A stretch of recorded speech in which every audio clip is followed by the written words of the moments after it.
वरहमतुल्लाहि। आज हम बात करेंगे कि तवाफ़ के दौरान दुआ।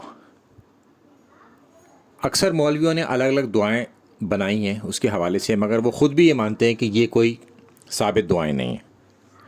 आप तवाफ़ के दौरान कोई भी दुआ पढ़ सकते हैं। 4 कलमे हैं, चारों कलमों को पढ़ सकते हैं। इस्तग़फ़ार पढ़ सकते हैं, आप दुरूद शरीफ पढ़ सकते हैं। हर चक्कर में अलग अलग दुआएं पढ़ लें, तो जिससे आपको चक्कर भी याद रहें कि कौन से चक्कर पे हम हैं और ये दुआ हमने कौन से चक्कर पे शुरू करी थी। तो इसकी तरतीब कर लें 7 चक्करों के एतबार से। मगर हाँ, रुकन यमानी और हजर अस्वद तक, यानी कि रुकन यमानी जब आप तवाफ़ को शुरू करते हैं तो पहला कोना जो है वो होता है हजर अस्वद वाला। उसके बाद एक कोना और आएगा, यानी कि दूसरा कोना, फिर उसके बाद आएगा तीसरा कोना। जब वो चौथा कोना शुरू होगा तो उसे कहते हैं रुकन यमानी।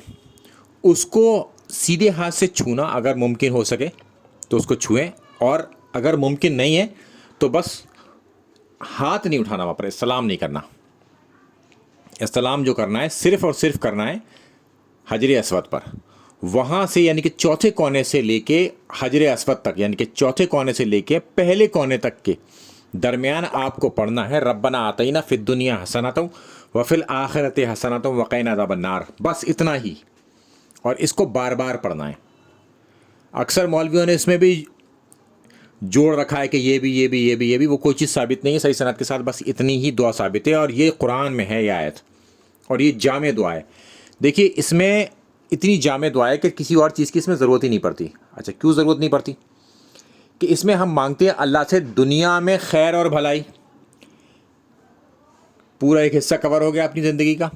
आखिरत में खैर और भलाई, दूसरा हिस्सा भी कंप्लीट हो गया। भाई, दो ही चीज़ें हैं, दुनिया और आखिरत। और आखिरत में जो सबसे ख़तरनाक चीज़ है वो आग का अजाब है, उससे पनाह मांगते हैं। तो ये 3 चीज़ें हैं, ये इसके अंदर जामे दुआएं कुरान के अंदर मौजूद है। लिहाजा ये दुआ पढ़ें आप, ये दुआ एक साबित है। बाकी जो चाहें वो आप पढ़ सकते हैं। और हाथ का बोसा देना, यानी कि जब हम हजर अस्वद पे आ जाएं तो फिर हम उसको हो सके, मुमकिन हो सके तो आप बोसा दें, ना हो सके तो फिर सीधे हाथ को उसमें टच करके बोसा दे सकते हैं अपने हम ऊपर। अगर आप दूर से हैं, यानी कि अब आपने हजर अस्वद को भी नहीं छुआ, तो खाली हाथ उठाएंगे और चूमेंगे नहीं, और अपना तवाफ़ इसी तरह से पूरा करेंगे। अस्सलाम वालेकुम वरहमतुल्लाहि वबरकातुहू।